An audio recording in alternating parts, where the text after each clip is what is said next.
नमस्कार, city news में आप सभी का स्वागत है। मैं हूं जूही। आइए नजर डालते हैं आज की बड़ी खबरों पर।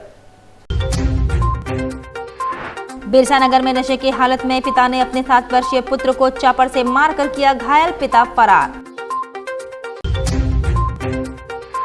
उलीडी में परिजनों ने की टोनी सिंह हत्याकांड मामले में आरोपियों की गिरफ्तारी की मांग। पुलिस को मिली बड़ी सफलता, बाइक चोर गिरोह का किया गया खुलासा, 4 मोटरसाइकिल के साथ 7 युवक गिरफ्तार। और सुंदरनगर थाना के मालखाना के जब्त वाहन में लगी भीषण आग, 10 से ज्यादा वाहन जलकर राख। अब खबरें विस्तार से।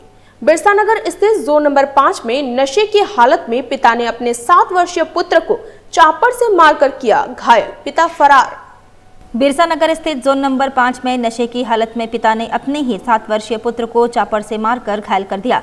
वहीं घटना को अंजाम देकर पिता फरार हो गया। घटना की सूचना मिलने पर पीसीआर 12 की पुलिस टीम ने घायल को इलाज के लिए एमजीएम अस्पताल में भर्ती करवाया है। जोन नंबर 5 का है। अच्छा, क्या जानकारी मिली थी वहाँ जब गए? हमको जानकारी बस्ती वाला यही बताया कि बाप उसको नशे की हालत में था, बेटा को मार दिया। अब तो हम लोग सूचना मिलते ही तुरंत उस जगह स्थान पर पहुंचे जी, और बच्चा को उठा के तुरंत हॉस्पिटल लेके आ गए। क्या चीज़ से मारा, क्या बता रहे थे लोग? वो लोग बस्ती वाला बता रहा था चापड़ से मारा। क्यों मारा, कुछ पता चला? ऐसा तो कोई नहीं बताया। ये लोग बोतल प्लास्टिक वगैरह ये लोग चुनता है, दोनों बाप बेटा मिल के, तो उसी में दारू वारू पी के पड़ा रहता है। नशे की हालत में था तो इसको मार दिया। नशे के हालत में मारा। हाँ। कितना उम्र होगा लगभग बच्चे का? बच्चा का लगभग यही 7 साल लगभग है, 6-7। ये कहाँ पे हुआ है ये मामला? ये बिरसा नगर जोन नंबर 5 का है। तो आप लोग फौरन इलाज के लिए? हाँ, हम लोग फौरन सूचना मिला, बच्चा को उठा के लेके आ गए। इलाज? बाप वहाँ से फरार हो गया। अच्छा, बाप भाग गया मार के? हाँ, पता नहीं चला अभी तक कुछ बाप का? अभी हम लोग तो इसको भी इधर लेके आ गए हैं तुरंत ही। घटनास्थल पर बाप नहीं था, मतलब नहीं था, भाग गया। उलीडी में परिजनों ने की टोनी सिंह हत्याकांड मामले में आरोपियों की गिरफ्तारी की मांग। जमशेदपुर के उलीडी थाना क्षेत्र के शंकोशाही रोड नंबर 5 गुरुरबासा निवासी सविता सिंह ने अपने पति टोनी सिंह की हत्या के मामले में आरोपियों की तत्काल गिरफ्तारी की मांग की है।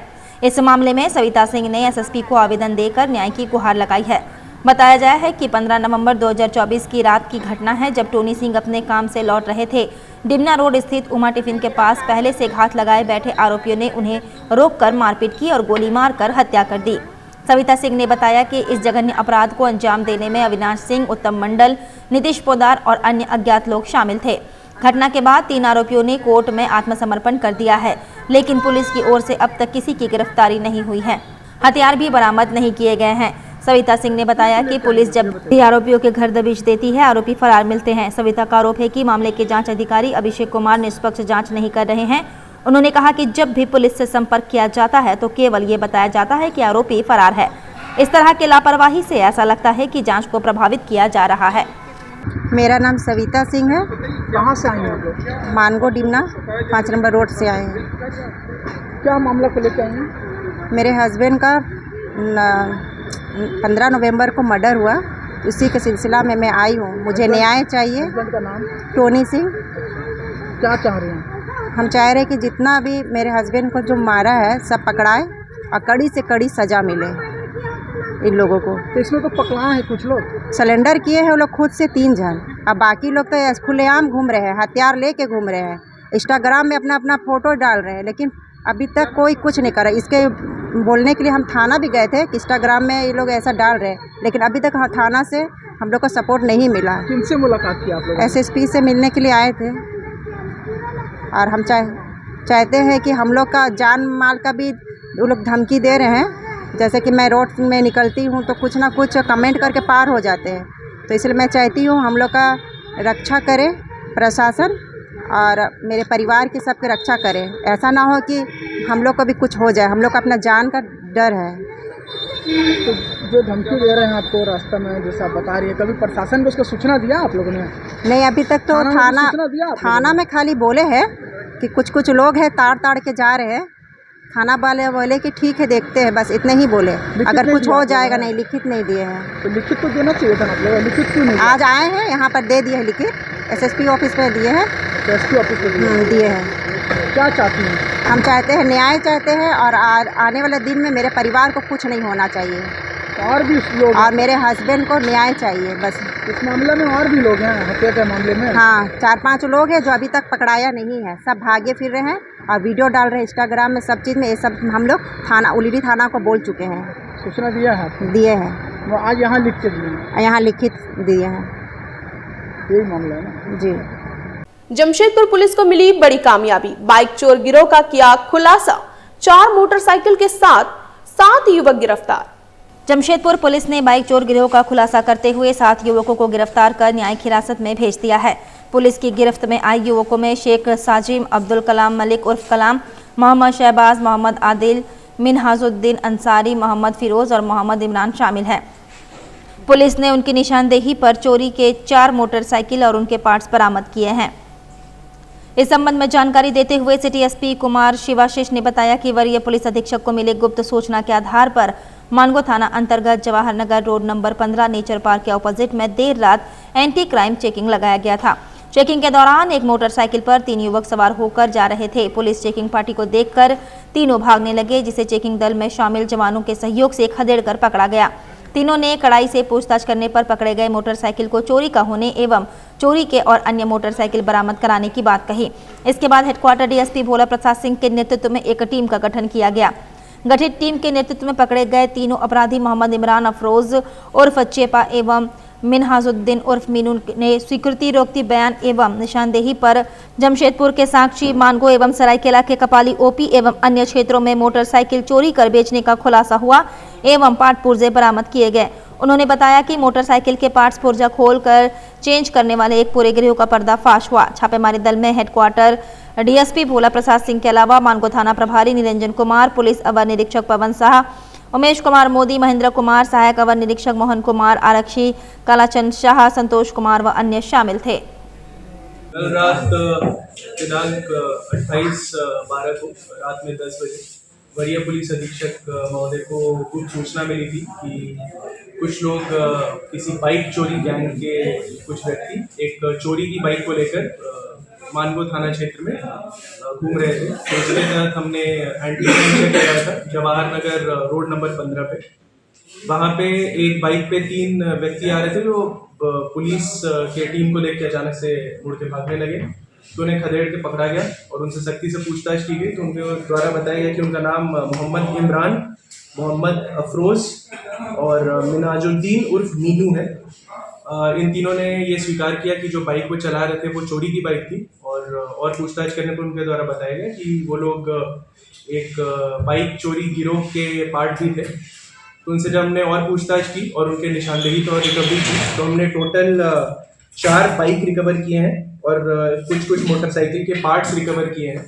और पहले हमने 2 और व्यक्तियों को पकड़ा, पर उसके बाद हमारा यही हमेशा प्रयास रहती कि जितना डीप तक जा पाए किसी भी मैटर में जाए। तो उसके बाद जो भी ये चोरी के बाइक्स के पार्ट्स को बेच रहे थे, जो भी इन पुर्जों को बेच रहे थे, उसके तहत तक भी हम लोग जाना चाहते थे।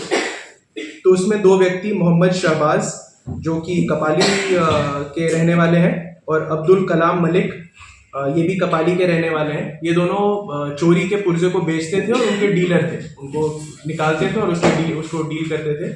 तो टोटल हमने 7 लोगों की अरेस्टिंग की है और 4 बाइक रिकवर हुए और बाइक के पार्ट्स भी रिकवर हुए हैं। जो 7 लोगों उनका नाम है शेख साजिम, ये कपाली के हुए, अब्दुल कलाम कपाली, मोहम्मद शहबाज ये भी कपाली के हैं, मोहम्मद आदिल ये कपाली ओपी में आते हैं, मिनहाजुद्दीन अंसारी ओडीटी ओपी के रहने वाले हैं, मोहम्मद फिरोज मानगो के रहने वाले हैं, मोहम्मद इमरान ये भी मानगो के रहने वाले हैं। इस केस में हमने कुल 10 केसों का उद्भेदन किया है, जिसमें 2 साक्षी के केस है, 2 कपाली के हैं और 6 मानगो के केस। धन्यवाद सर। लोग पहले बाइक चोरी के मामले में गए थे। टोटल इनका जो गैंग है उसमें 10 लोग हैं। उसमें से एक को हमने परसों जेल भेजा था आज़ाद नगर से, गाड़ी चोरी करते हुए उसको पकड़ा गया था, इसका नाम जो आप लोग को भी आपके संज्ञान में होगा। और इसके अलावा 7 लोग जो हमारे इसमें पकड़ाए हैं, 2 अभी फरार हैं जिनको हमने पकड़ने के लिए जो अपनी दबिश बनाएंगे। इसमें इनका पूर्व इतिहास रहा है। जो मोहम्मद इमरान है वो एक बार आज़ाद नगर से 9 बाइक चोरी के केस में अंदर गए थे और एक बार मानगो से भी जेल गए हैं। उसके अलावा अफरोज भी साक्षी और आज़ाद नगर के केसेस में अंडर गए हैं और बाकी जो है उनका हम लोग अभी अनुसंधान कर रहे हैं और क्रिमिनल डिटेल्स पेश करेंगे हमारे। किसी अंतर्राज्यीय गिरोह से कोई संबंध है लोग? अभी तक तो अनुसंधान में धीरे धीरे पता चलेगा। जो अभी आइडिया लग रहा है ये कपाली और जो हमारा जिला उसी में मोस्टली पार्ट्स को कौन खरीदते थे, कौन बेचते थे, किसको बेचते थे? 2 लोग बेचते थे, उनको तो हमने पकड़ लिया। मोहम्मद शहबाज इस पार्ट्स और पुर्जों को निकालते थे और अब्दुल कलाम इसके डीलर होते थे। अब जिन को बेच रहे हैं उनको हम लोग पूछेंगे। अब ऐसा नहीं है कि जो लोग सब लोग खरीदे वो लोग चोरी होंगे। कुछ जो आइडिया नहीं होगा वो लोग तो निर्दोष होंगे, बट इसमें हम लोग तहत तक। कोई दुकान वगैरह है इनका या इनका एक है टेम्परेरी शेल्टर है जिससे नहीं बेचते। सुंदरनगर थाना के मालखाना के जब्त वाहन में लगी भीषण आग, 10 से ज्यादा वाहन जलकर राख। सूचना मिलते ही दमकल की 3 वाहन मौके पर पहुंची। कड़ी मशक्कत के बाद आग पर काबू पाया गया। आग कैसे लगी, पुलिस हर बिंदु से जांच कर रही है। सब इंस्पेक्टर मानिक चंद बेरा ने कहा कि मालखाना के जब्त वाहन में लगी भीषण आग, जिसमें 10 से ज्यादा वाहनों में आग लगी है। आग कैसे लगी, इसकी जांच की जा रही है। अभी तक तो हम लोग देख रहे हैं कि 4-5 गाड़ी जो है जल गई है। अब देखते हैं आगे क्या हो रहा है। बस ये जो गाड़ियाँ रखी हुई है क्या ये मालखाना की गाड़ियाँ हैं, है ना। कब लगी सर? ये करीब हम लोग 2 बजे देख रहे हैं, अचानक से जो है पीछे तरफ से आग बढ़ते हुए आ रही है। फिर कंट्रोल रूम को सूचित किया गया, वरीय पदाधिकारी को सूचित किया गया। UCL, रैप और कंट्रोल रूम तीनों से अभी जो है फायर ब्रिगेड की गाड़ियाँ भेजी गई, तभी जो है कंट्रोल हुई है। कौन अभी आग बुझाने में लगे हुए हैं सर? अभी आप देख रहे हैं UCL से आई हुई है अग्निशमन की, रैप से भी भेजा गया और कंट्रोल रूम से भी भेजा गया है। अभी फिलहाल लग रहा है कि हम लोग आग पर काबू पा लिए। आपको परिचय सर? अभी मैं थाना प्रभारी के चार्ज पे हूँ प्रभार में, तो मानिक चंद्र बैरा। हॉर्टिकल्चर सोसाइटी जमशेदपुर और टाटा स्टील UISL की ओर से रविवार को गोपाल मैदान और तुलसी भवन बिष्टुपुर में 4 दिवसीय 34वें एनुअल फ्लावर शो और 41वें ऑल इंडिया रोज कन्वेंशन की शुरुआत की गई है। मुख्य अतिथि टाटा स्टील कॉरपोरेट सर्विसेज के वाइस प्रेसिडेंट चाणक्य चौधरी ने कहा कि रोज फेडरेशन ऑफ इंडिया के जुड़ जाने से फ्लावर शो में 4 चांद लग गया है। रोज गार्डन के रूप में शहरवासियों को पहले ही तोहफा मिल चुका है। उन्होंने कहा कि इस अवसर पर एक यूनिक वैरायटी की रोज को सर रतन टाटा के नाम से रिलीज किया जाना बड़ी बात है। उन्होंने बताया कि गोपाल मैदान में जमशेदपुर, पश्चिम बंगाल एवं अन्य क्षेत्रों से कोई 10 नर्सरी के स्टॉल भी लगाए गए हैं, जिसमें अलग अलग किस्म के पौधे मिल रहे हैं। यहाँ पर फूल के अलावा बोनस प्रजाति वाले पौधे और सब्जी वाले पौधे के साथ बागवानी के लिए औजार भी मिल रहे हैं। यहाँ पर खाद के साथ मिट्टी तक उपलब्ध कराया गया है। दूसरी ओर फ्लावर्स देखने आए लोगों का कहना है कि एक स्थान पर इतना खूबसूरत फूलों के विभिन्न किस्म को देखना अपने आप में एक अनोखा अनुभव है। ऐसा लगता है कि हम प्रकृति से पूरी तरह जुड़ चुके हैं और कई स्थानों पर सेल्फी पॉइंट बनाया गया है। हम लोग इतनी जगह फोटो खींचे हैं, कुछ कहा नहीं जा सकता है। यहाँ पर कम कीमत पर फूल और सब्जी के पौधे के साथ बागवानी के औजार, खाद, मिट्टी सब कुछ उपलब्ध है। हम लोगों को यहाँ पर आकर बेहद खुशी हो रही है। फ्लावर शो का उद्घाटन हुआ है जमशेदपुर में अभी, और ये तो एक एनुअल इवेंट है ही, और हॉर्टिकल्चर सोसाइटी और जमशेदपुर और TSU-ISL मिल के इसको ऑर्गेनाइज कर रहा है। 3 दिन तक चलेगा, 29 से 31। और इस बार का एक अगेन इनिशिएटिव है इंडियन रोज़ फेडरेशन की तरफ से। रोज़ कन्वेंशन भी यही 3 दिन चल रहा है, तुलसी भवन में साथ में ही है। और रोज़ फेडरेशन की जो कन्वेंशन है उसमें 178 रोजेस की एंट्री है और सब पार्ट्स ऑफ द कंट्री से है। जमशेदपुर से भी है, बाकी जगह से भी है। इंडिपेंडेंट जजेस आए हुए हैं जिन्होंने इसको जज किया है। और फ्लावर शो में भी इस बार का पार्टिसिपेशन बहुत अच्छा है, इंडस्ट्री का है। और LIC का मैंने देखा एक स्टॉल था, आपका स्कूल्स का स्टॉल है। और सबसे बड़ी मुझे जो खुशी हुई देख के कि टाटा मेडिकल डिवीज़न जो है टाटा स्टील की, उन्होंने भी पार्टिसिपेट किया है। जो लोग इन हाउस वहाँ पे प्लांट्स लगाते हैं, फूल लगाते हैं, उसको इन्होंने प्रदर्शनी में लाया है यहाँ। और मुझे खुशी है कि काफ़ी लोग इसके हमेशा इच्छुक रहते हैं कि कब हो रहा है फ्लावर शो, तो अब हो रहा है फ्लावर शो। और जमशेदपुर में अगले 2-3 दिन वैसे भी छुट्टी का माहौल है, पिकनिक का माहौल है, तो सब फैमिली के साथ आएंगे और इसको अच्छे से देखेंगे। सो मेरी तरफ से आप सबको शुभकामनाएं नए वर्ष की जो आने वाला है। And I hope everyone is healthy and has a very very good life है। Thank you so much. Haldipokhar railway station पर मधुमक्खियों ने लोगों पर किया हमला, 2 दर्जन से ज्यादा रेल यात्री घायल। 4 साल की बच्ची समेत 3 की स्थिति गंभीर, सदर अस्पताल रेफर किया गया। पोटका के हल्दीपोखर रेलवे स्टेशन पर उस समय भगदड़ मच गया जब हजारों की संख्या में मधुमक्खियों ने रेल यात्रियों पर आक्रमण कर दिया। वहीं एक साथ दर्जनों मधुमक्खियां एक एक व्यक्ति पर टूट पड़े, जिसके कारण 4 साल की बच्ची समेत 3 लोग गंभीर रूप से घायल हो गए। वहीं दर्जनों यात्रियों ने स्टेशन में घुसकर अपनी जान बचाई। इस दौरान लगभग 2 दर्जन यात्रियों को मधुमक्खी ने अपना शिकार बनाया, जिसके कारण सभी इधर उधर भागकर बैलगाड़ी के नीचे छुपकर अपनी जान बचाएं। वहीं इस चपेट में 2 दर्जन से ज्यादा यात्री घायल हो गए। पोटका थाना क्षेत्र के चापीडीह की 4 वर्षीय SNB पटनायक एवं 30 वर्षीय आशीष रावत गंभीर रूप से घायल हो गए तथा उड़ीसा के बादाम पहाड़ के रहने वाले व्यक्ति घायल अवस्था में पड़े हुए थे, जहां स्थानीय लोगों द्वारा उन्हें उठाकर पानी पिलाकर बेहतर इलाज के लिए उड़ीसा ले जाया गया। घटना के संबंध में प्रत्यक्षदर्शियों ने बताया कि हल्दीपोखर रेलवे स्टेशन में पेड़ में लगे मधुमक्खी के छत्ते पर बाज ने अटैक कर दिया, जिससे ये घटना घटी। मधुमक्खी अटैक किया? हाँ, मधुमक्खी। कितना लोगों को काटा? बहुत 20-25 आदमी से ज़्यादा। मधुमक्खियाँ पूरा एकदम पूरा मेरे को घर के दिखाना कैसा कर रहे, कैसा महसूस कर रहे हैं? बहुत जलन हो रहा है। कितना लोग घायल है? ज़्यादा से ज़्यादा 50-60 को ज़्यादा होगा। और जो चील है ना, चील वो पक्षी वो आके उधर रस चूसने के लिए आ गया तो डस दिया हुआ ना, इसलिए तो पूरा मधुमक्खी नीचे आ गया। वैसे में तो यहाँ तो कोई माने सुरक्षा भी नहीं है ना। कितना लोग घायल है? 20-25 आदमी हो गया।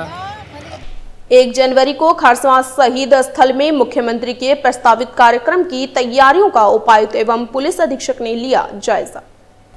खरसवां शहीद दिवस कार्यक्रम में राज्य के मुख्यमंत्री, कई मंत्री व विधायक के शहीद स्थल पर आने की संभावित कार्यक्रम की तैयारी के मद्देनजर उपायुक्त रवि शंकर शुक्ला एवं पुलिस अधीक्षक मुकेश कुमार लुनायत के द्वारा संयुक्त रूप से शहीद पार्क गेस्ट हाउस हेलीपैड का स्थल निरीक्षण कर जायजा लिया गया। वक्त चला एक छोटे से ब्रेक का। ब्रेक के बाद खबरें और भी हैं, तब तक के लिए देखते रहें सिटी न्यूज। नमस्कार, मेरा नाम डॉक्टर ओम प्रकाश है। मैं उमा सुपर स्पेशलिटी हॉस्पिटल का डायरेक्टर हूँ।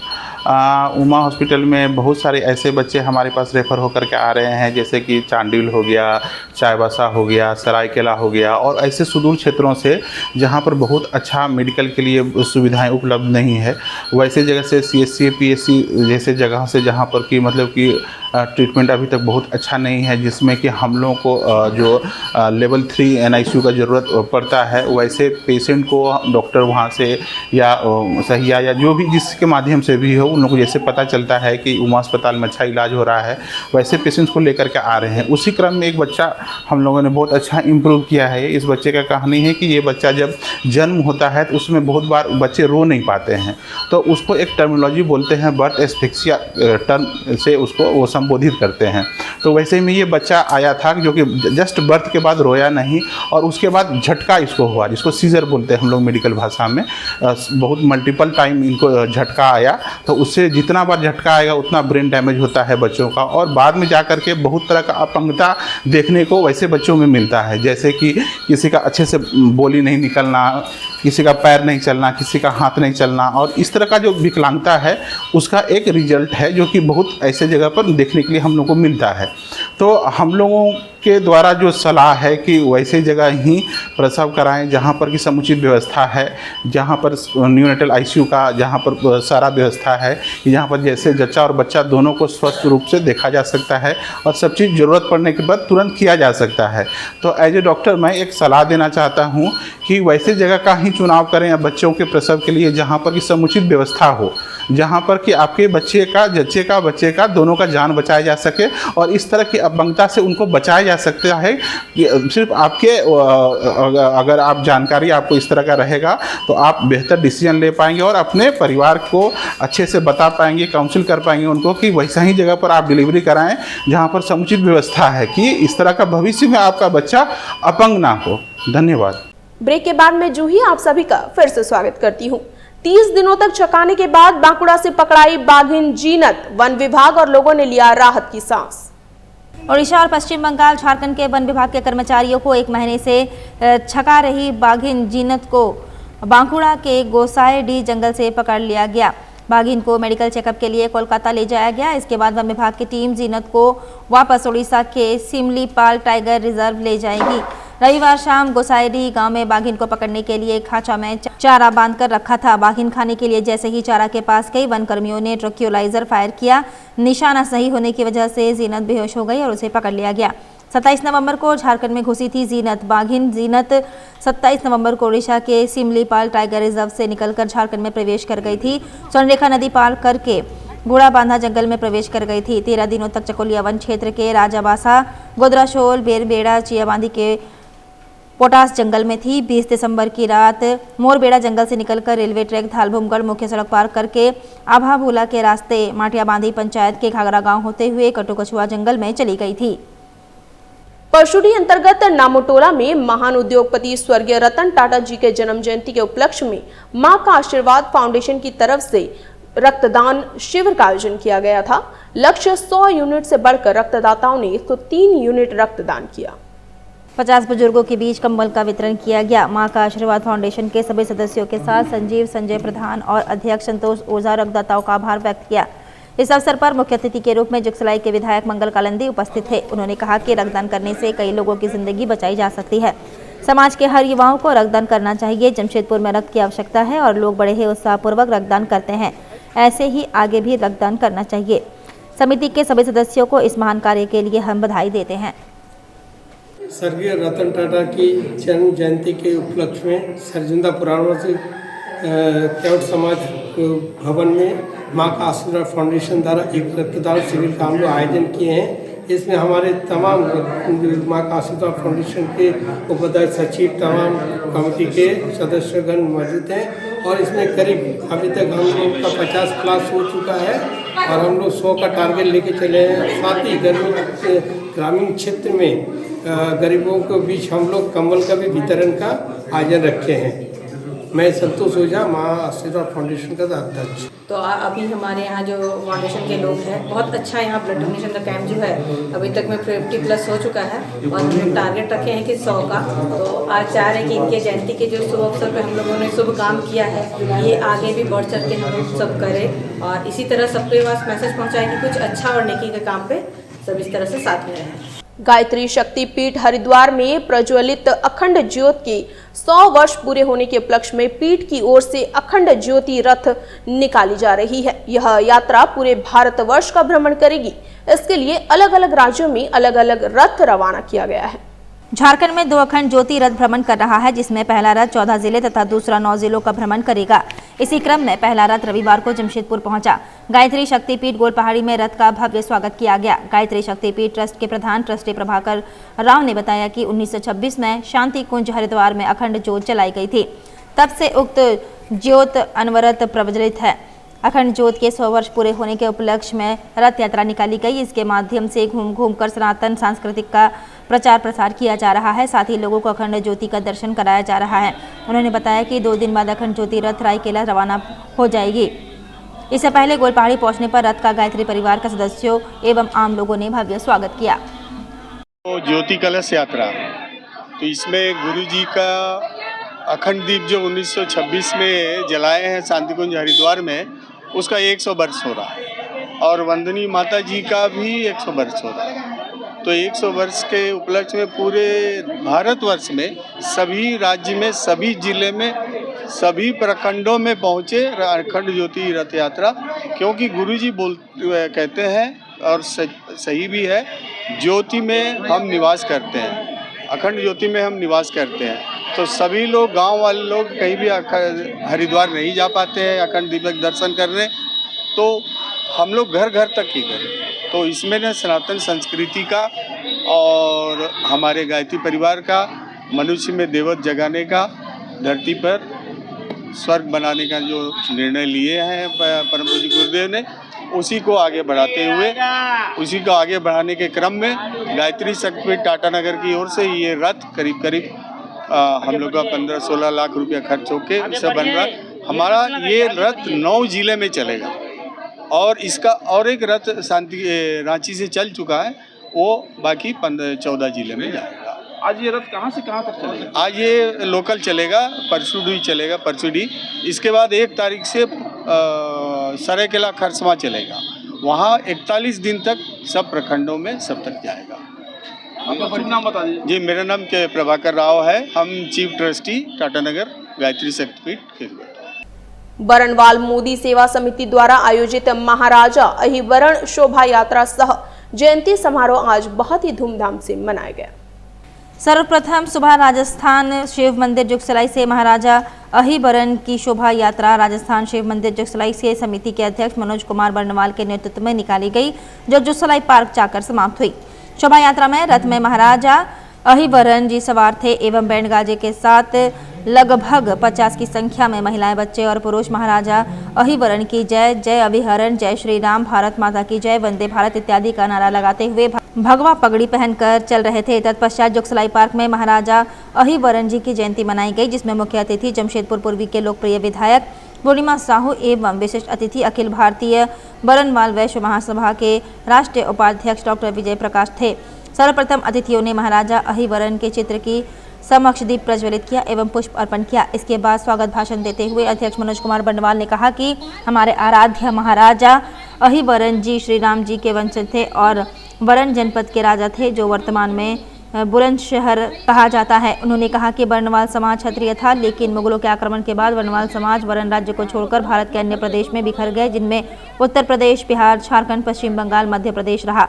सभा को मुख्य अतिथि विधायक पूर्णिमा साहू ने संबोधित करते हुए अपने विजय अभिमान में बर्नवाल समाज की भूमिका को सराहा। हमारे महाराजा अहिबरन जी की जयंती के साथ परिवार सह मिलन समारोह का आयोजन किया गया। मैंने सिर्फ अपने जितने भी वैश्य समाज के जितने भी पदाधिकारी गण जो इस कार्यक्रम में शामिल हुए, हमारे जितने भी अभिभावक गण इस कार्यक्रम में शामिल हुए, उनका जो आशीर्वाद चुनावी दौर में मुझे मिला, मैंने इस मंच के द्वारा उनका अभिनंदन किया और महाराजा अहिबरन जी की जयंती पर उन्हें सशक्त नमन और प्रणाम किया। आज हम लोग अपने आराध्य महाराजा अहिबरन जी की जन्म जयंती है 26 दिसंबर को मनाते हैं। उस दिन हम लोग आज साधारण रूप से मनाए थे और आज शोभा यात्रा निकाले हम लोग जुगसलाई राजस्थान शिव मंदिर से। सुबह में 9 बजे शोभा यात्रा निकली, जो करीब 1 घंटे 1.5 घंटे के बाद में जुगसलाई पार्क में पहुंची। उसके बाद हम लोगों ने महाराजा अहिबरन जी की जयंती मनाई, पुष्प अर्पण किए और आज दिन भर का कार्यक्रम है, उनका पिकनिक है और खेलकूद वगैरह भी है। ये कितने वर्षों से मनाते आ रहे हैं? करीब 25 वर्ष से मना रहे हैं। क्या नाम है आपका? मनोज कुमार बर्नवाल, अध्यक्ष जमशेदपुर बर्नवाल मोदी सेवा समिति। चलते चलते एक बार फिर नजर डालते हैं आज की बड़ी खबरों पर। बिरसा नगर में नशे की हालत में पिता ने अपने 7 वर्षीय पुत्र को चापड़ से मारकर किया घायल, पिता फरार। उलीडी में परिजनों ने की टोनी सिंह हत्याकांड मामले में आरोपियों की गिरफ्तारी की मांग। पुलिस को मिली बड़ी सफलता, बाइक चोर गिरोह का किया गया खुलासा, 4 मोटरसाइकिल के साथ 7 युवक गिरफ्तार। और सुंदरनगर थाना के मालखाना के जब्त वाहन में लगी भीषण आग, 10 से ज्यादा वाहन जलकर राख। आज के लिए बस इतना ही। कल फिर मिलेंगे कुछ नई ताजा खबरों के साथ। तब तक के लिए सिटी न्यूज की पूरी टीम को दीजिए इजाजत। नमस्कार।